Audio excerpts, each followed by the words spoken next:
নমস্কার বন্ধুরা, কেমন আছো তোমরা সবাই? আশা করি সবাই খুব ভালো আছো। রাঙামাটির ঘরকন্যা লাইফস্টাইলের আরেকটি নতুন ব্লগে তোমাদের সবাইকে স্বাগত। তো আজ হচ্ছে মঙ্গলবার, এখন বাজে 2:15 মতো, আর বাইরে করেছে বিরাট মেঘ, জানো তো। আর সকাল থেকে আমি একদম আর কি ভিডিও শ্যুট করার মতো সময় পাইনি, কারণ হচ্ছে আজকে মিস্ত্রিরা এসছে, মিস্ত্রিদের কাজ চলছে। এই যে দেখো, দেখতে পাচ্ছ?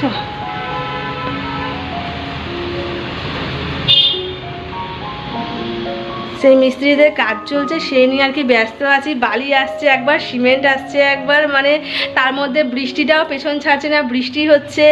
মানে আমি আর বর যে কোন দিকে দৌড়াবো না, মানে মাথাটা খারাপ হয়েছে। তার মধ্যে সিমেন্টগুলোর মধ্যে না জল পড়ে যাচ্ছে। তো এই যে দেখো, সিমেন্টগুলো এখানে আপাতত ঘরে ঢুকিয়ে এরমভাবে রেখে দিয়েছি। মানে জায়গার অভাব থাকলে যেটা আর কি হয় বুঝতেই তো পারছো, খুবই অসুবিধার মধ্যে হচ্ছে, যেন ভিডিও একদম শ্যুট করতে পারিনি। আর ওই জামা কাপড়গুলো ছাদ থেকে তুলে নিয়ে এসে আর কি রেখে দিয়েছি। এগুলো কালকের জামা কাপড়, কিছুটা শুকিয়ে গেছে বলে এখানে রেখেছি। জামা কাপড় কাচতে বাকি আছে, সেটাও আমি কাচতে পারিনি, মানে সময় এতটুকু পাইনি। শুধু রান্না হয়েছে বলতে ভাতটা রান্না হয়েছে। তো এই যে ভাতটা শুধু আর কি রান্না করতে পেরেছি। আর এইদিকে হচ্ছে আজকে নিয়ে এসেছি কি বলো তো, আজকে নিশ্চয়ই খাসির যে মাথাটা হয় না, মাথার আমাদের এখানে মাথা পাওয়া যায়, ওটা ছাট হিসেবে বিক্রি হয়। তো ফ্রেশ যে ছাটটা সেটা আর কি নিয়ে এসেছি, মাথার অংশটা। তো সেইটাই আর কি রান্না করছি, কারণ আজকেও যাই মাসির কাছ থেকে মাছ নেই, সেই মাসি আর কি বসেনি, কারণ মনসা পূজার গেল তো, হয়তো বাড়িতে লোকজন আছে, কুটুম আছে, সেই জন্য হয়তো বসতে পারছে না। তো খুব একটা বসছেও না আর কি, বাজারওয়ালাও বলতে পারো, বা মনসা পুজোর জন্যও বলতে পারো। বাজারওয়ালা মাছওয়ালা খুব একটা বসছেও না বাজারে, বাজারটা পুরো ফাঁকা ফাঁকা।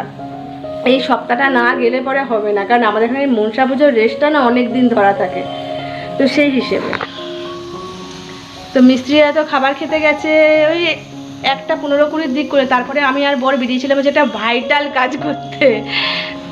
তো সেইখান থেকে আর কি হন্ততন্ত করে আসছি, কারণ যতটুকু টাইম ওদের খাবার টাইম, সেই টাইমে আমাদের কাজটা সারতে হবে। তো সেটাই আর কি করতে গিয়েছিলাম, করে এই ফিরছি। প্রেশার কুকারের মধ্যে সর্বস্ব দিয়ে নিয়ে চলে গিয়েছিলাম, কিন্তু প্রেশার কুকারটাকে চালিয়ে নিয়ে যেতে পারিনি, কারণ মানে প্রেশার কুকারটা আর কি যে কমপ্লিট করে বন্ধ করে রেখে দিয়ে যাবো সেটা পারিনি। শুধু প্রেশার কুকারে সব কিছু দিয়েছি, দিয়ে নিয়ে গ্যাসে বসিয়ে রেখে চলে গিয়েছিলাম। গ্যাস অফ ছিল। এই এসে এখন গ্যাসটা অন করলাম, এবার আর কি প্রেশার কুকারে হোক ওটা, তারপরে আমরা খাওয়া দাওয়া করতে পারবো। আর ঝাঁকে ঝাঁকে বৃষ্টি আসছে, যেন কী যে সমস্যা, বৃষ্টির সময় যে মুশকিলের ব্যাপার হয়ে যাচ্ছে। ঘর দুয়ার খিচিয়ে আছে, মানে পরিষ্কার সকালবেলা সব করেছি, তো এই সিমেন্টটা যেহেতু ঢুকেছে সেই জন্য আবার ঘর দুয়ার ভরে গেছে। তো বুঝতেই পারছো, থেকে নিয়ে ঘর করা মানে খুবই সাংঘাতিক ব্যাপার। বাড়িতে থেকে নিয়ে ফাঁকা জায়গায় ঘর করা আর বাড়িতে থেকে নিয়ে ঘর করা খুবই সমস্যার সম্মুখীন হতে হয়, যেগুলো আর কি হচ্ছি। জামা কাপড় আর সব অগোছালো হয়ে আছে। কি বলো তো, যতক্ষণ না মিস্ত্রি যাচ্ছে ততক্ষণ আমি কিচ্ছু গোছাগুছি করতে পারছি না। সকালে সমস্ত কিছু গুছিয়েছিলাম, আবার সমস্ত অগোছালো হয়েছে। যতক্ষণ না মিস্ত্রি যাচ্ছে ততক্ষণ কোনো কাজ আমি এখন করতে পারছি না, শুধু রান্নাটুকুই করছি, কারণ খাবার খেতে হবে। জল খাবারই বর খেলো প্রায় 1টার সময়, কারণ বড় সময় পায়নি, এদিক ওদিক সেদিক দৌড়তে হচ্ছে যেন না বরকেও। তো চলো, এটা ততক্ষণ হোক, তোমাদের সাথে পরে। এই যে বন্ধুরা, এই 1/2 ঘন্টা আগে মিস্ত্রিরা বাড়ি গেলে, মিস্ত্রিরা যাওয়ার পর ঘর দৌড়ের যা অবস্থা হয়েছিল, সমস্ত ঘর দুয়ার ঝাঁট দিয়ে মুছি একদম টিপটপ করলাম, জানো। একদম মানে পা দেওয়ার উপায় ছিল না, এরকম অবস্থা ছিল ঘরটার। আর কতটা কাজ হয়েছে তোমাদের পরে দেখাচ্ছি। আর এবার আর কি আমরা এতক্ষণে খাবার খাবো। কটা বাজে বলো তো? 6:10 বাজে এখন। এই সময় সবাই সন্ধ্যা দেয়, এই সময় আমরা এখন দুপুরের ভাত খাবো। সেই সকাল থেকে কিচ্ছু খাওয়া হয়নি গো, কারণ আজকে যেহেতু মিস্ত্রিরা কাজ 5 দিন পর কাজে এলো, সিমেন্ট রাখি ঘরের মধ্যে আর করি, সে ওর মধ্যে কি করে খাবার খাবো বলো। এই যে, তো সেই জন্য সমস্ত মিস্ত্রিরা চলে যাওয়ার পর সমস্তটা আর কি মুক্ত করলাম আমি আর বর মিলে। তারপরে আর কি গা হাত পা মাথা সব ধুয়ে এলাম, ধুয়ে এসে জামা কাপড় ছেড়ে নিয়ে আর কি এবার ভাত খেতে বসবো। আর তোমাদের সঙ্গে তখন যে কথা বললাম না, তারপরে একদম সময় পাইনি, মিস্ত্রিরা চলে এসেছিলো, তো একটু ব্যস্ত হয়ে পড়েছিলাম। তো তারপরে আর কি দেখো, এতগুলো বাসন রান্নার পরে সব আমি মেজে মুজে পরিষ্কার করেছিলাম। তারপরে এই যে এই কাপড়গুলো ধুয়ে নিয়েছিলাম, শুধু গ্যাসটা আর কি মোছা হয়নি, ওভেনটা, কারণ ওখানে যেহেতু মাটনটা ছিল। এখন আবার গরম করছি ওটা। তার আগে চলো তোমাদের একবার ঝটপট দেখিয়ে নিই কতটা কাজ হচ্ছে। তো এই দেখো, এতটা পাঁচিলটা উঠেছে, মাঝখানটায় যে জানলা হবে, জানলার আর কি খাপ, আর একদম আর কি ওই দিকে শেষের দিকে আর কি দরজা হবে ওইখানটা। আর এটা একটা রুম বেরোবে, এই যে। আর এদিকের অবস্থা দেখবে, আমাদের যাওয়া আসা মুশকিল হয়ে যাচ্ছে। ওই সাইড দিয়ে ঘুরে ঘুরে ঘুরে ঘুরে একদম যেতে হচ্ছে, ওই দিক দিয়ে বেরোতে হচ্ছে। এখানটা দিয়ে আর যাওয়া যাবে না, পাঁচিলটা এখন কাঁচা আছে তো এই গেঁথে গেল আর কি, সেই জন্য এতটা কাজ হয়েছে, অনেকটাই প্রায় কাজ এগিয়েছে। আমিও বুঝতে পারছি অনেকটা আর কি অনিয়ম হচ্ছে, খাবার দাবার বলো শরীরের প্রতি অনেকটা অনিয়ম হচ্ছে, আমারও হচ্ছে বড়েরও হচ্ছে, কিন্তু এখন এই অনিয়মগুলো মেনে নিতেই হবে গো, মুখ বুঝে কিচ্ছু করার নেই। যেহেতু ঘর হচ্ছে একটা খুশির জিনিস, সেই জন্য তো একটু তো যদি আমরা না মেনে নিই তাহলে কী করে কি হবে বলো, সেই জন্য আর কি এই অনিয়মটা মুখ বুঝে সহ্য করতেই হচ্ছে। দেখতেই তো পেলে কতটা পাঁচিলটা উঠে গেছে, কালকে আরও মিস্ত্রি আসবে আর কি। আজকে হাফ টাইমে একটা মিস্ত্রি চলে গেছে, একজন রাজমিস্ত্রি, তো একজনেই অতটা গেঁথেছে। তো ও যদি থাকতো, আর একজন যদি থাকতো তো সুবিধা হতো, আরেকটু হয়তো উঠতো, কিন্তু কি আর করা যাবে, হয়তো কোনো প্রয়োজন পড়েছিল সেই জন্যই চলে গেছে। হাফ টাইমের পর আর আসেনি, খাবার মানে লাঞ্চ টাইমের পর আর আসেনি মিস্ত্রিটা। তো চলো খাবার দাবারটা খেয়ে নিই, তার আগে তোমাদের একবার আমার মাটনের লাল ঝোলের লুকটা দেখাই। মাটন বলে চলে না, মাটনের আর কি মাথাটা, খাসির মাথাটা আর কি নিয়ে এসেছি, তো তোমাদের একবার দেখিয়ে দিই চলো। তো এই দেখো গরম করতে বসিয়েছি, তাই একটু টকবক করে ফুটছে আর কি। এবার আর কি খাবার দাবার খাবো, তো কেমন হয়েছে অবশ্যই তোমরা বলো। সাদা ভাতটা দেখালাম না, এই যে সাদা ভাত এখানেই আছে, আর দেখালাম না।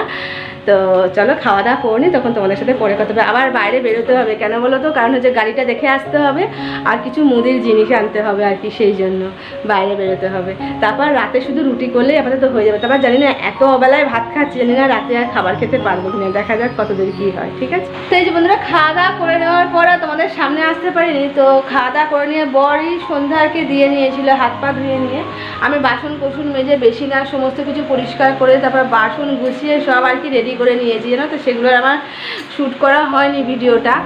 আর কিছুক্ষণ বসে থাকার পরে যে এখন কটা বাজে বলো তো, এখন ওই 8:15 মতো বাজে। এই যে দেখো চা বানাচ্ছি, একটু চা খাবো, তারপর রাত্রেবেলা ভাবছি কটা রুটি করবো, একটু ভাতও আছে, তো বর বললে আমি ভাতটা খেয়ে নেবো, তুমি বরং রুটি কটা করো। তারপর দেখি যদি রুটি খেতে ইচ্ছা হয় আমার তবেই রুটি করবো, নাহলে আর করবো না রুটি। কিছু করার নেই, শরীরটা একদম চলছে না জানো তো, মানে সকাল থেকে একভাবে এই বালি সিমেন্ট ধুলো, মানে একটা যেন স্বাভাবিক জীবন যেন মনে হচ্ছে আমরা পালন করছি না, এমনি একটা মানে মনে হচ্ছে যেন মনে হচ্ছে এগুলোর মধ্যে থাকতে থাকতে না একটা অস্থির হচ্ছে। তার মধ্যে তো আমি ডাস্ট জিনিস একদম সহ্য করতে পারি না, কিন্তু কি করব, অগত্যায় সহ্য করতে হচ্ছে, কিছু করার নেই। তাও বর এগুলো পরিষ্কার করে দিল, আমি তো ধরতেই পারবো না, এমনই একটা অবস্থা। তো কি আর করবো, কিছু করার নেই। তো চলো চাটা খেয়ে নিই। বর এখানে পুরো শুয়ে পড়েছে, ও সকাল থেকে সেই যে সকালবেলা ঘুম থেকে উঠেছে না, সেই থেকে যে দাঁড়িয়ে আছে বেচারা, বসার টাইম একদম পায়নি, আর চারিদিকে ও দৌড়চ্ছে, চারিদিকে দৌড়চ্ছে। আর আজকে না হাই মাছটা জ্বলেছে এই যে এতদিন পর। আর বাইরে এখন হচ্ছে বৃষ্টি, ভেবেছিলাম বেরোবো, আর বেরোনো যাবে না, বৃষ্টি পড়ছে জানো না কি বলবো। বৃষ্টিটার আসার সময় তোমাদের সামনে সেই যে এসেছিলাম, চা ঠা খাওয়া হয়ে গিয়েছিল, আর কি বলতো একটুখানি শুয়ে থেকে না শুয়ে কি ফোন ঘাটছিলাম, যেহেতু সকাল থেকে একভাবে দাঁড়িয়ে থেকে নিয়ে আর কি কাজগুলো করাতে হচ্ছে মিস্ত্রিদের দিয়ে, বড় আর কি দাঁড়িয়ে থেকে কাজ করাতে হচ্ছে। তো সেই জন্য বড় শুয়েছিল, বড় ঘুমিয়ে গেছে ফোন দেখতে দেখতে, আর আমিও ফোন দেখতে দেখতে ঘুমিয়ে গেছি। হঠাৎ যেন ঘুমটা ভাঙলো না, দেখি যে এখন উঠছি, উঠে দেখি 10:40 বাজে। তো বর তো গেট আর সব দিয়ে দিল আর কি, দিয়ে নিয়ে এই যে দেখো আমি বলেছিলাম না যে রুটি আর করবো, তো আর রুটি করার মতন ক্ষমতা সত্যি কথা বলতে কি নেই, আমার খিদেও পাচ্ছে না অত অবেলায়, যেহেতু ভাত খেয়েছি, শরীরটা ম্যাচ করছে। আর আমার চোখগুলো দেখে বুঝতেই পারছো কতটা পরিমাণে ঘুম পেয়েছে আর কি।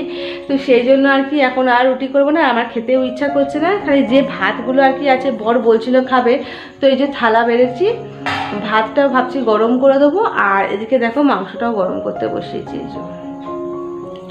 তো বরকে বললাম তুমি এই ভাতগুলো খেয়ে নাও, আমি আর কিছু খাবো না, কারণ এতটা শরীর খারাপ লাগছে না যে অবেলায় ভাত খাওয়া, মনে করো অবেলায় ভাত খেলে তারপর ধরো দুপুরে একটু শুতাম, সে যদি সেই রেস্টে না পায়, সকাল থেকে একরকমভাবে যাচ্ছে, তো শরীরটা কতটা খারাপ হতে পারে তোমরা বুঝতেই পারছো। তো সেই জন্য আর ইচ্ছা করছে না, শরীরটাও চলছে না যে আমি দুটো রুটি করে খাবার খাই, বা একদম ভালো লাগছে না। ভেবেছিলাম সন্ধেবেলা বেরোবো, তো সন্ধেবেলা বেরোলে যদি পারতাম তো না হয় বাড়ি থেকে দুটো রুটি কিনেও নিয়ে আসতাম, আর বাইরের রুটি না খেতে ইচ্ছা করে না, না, একদম ভীষণ শক্ত শক্ত হয়।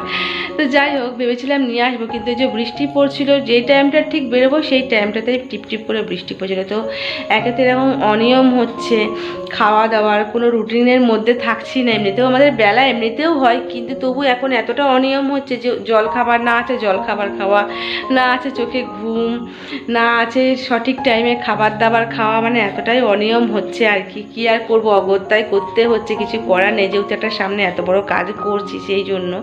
তো ভাবছি একটু শুয়ে হয়তো রেস্ট নিলে বা ঘুমোলে হয়তো শরীরটা ভালো লাগবে। তো সেই জন্যই যে কতটুকু ভাত আছে বরকে দিয়ে দিই, বাসন কুসন যা আছে এখন রেখে দিই, কাল সকালবেলাতেই মাঝে মাঝে করবো। তো চলো বন্ধুরা, ভিডিওটা আজকে আর বড় করছি না, দেখা হবে আবার একটা নতুন কোনো ব্লগ ভিডিওর সাথে। ততক্ষণের জন্য সবাই খুব ভালো থেকো, সুস্থ থেকো। আর আমার ভিডিও ভালো লাগলে অবশ্যই একটা লাইক কমেন্ট শেয়ার করে দিও, আর আমার চ্যানেলটা সাবস্ক্রাইব করে আমার পাশে থেকো। তো তোমাদের সবাইকে টাটা আর গুড নাইট, সবাই খুব ভালো থেকো।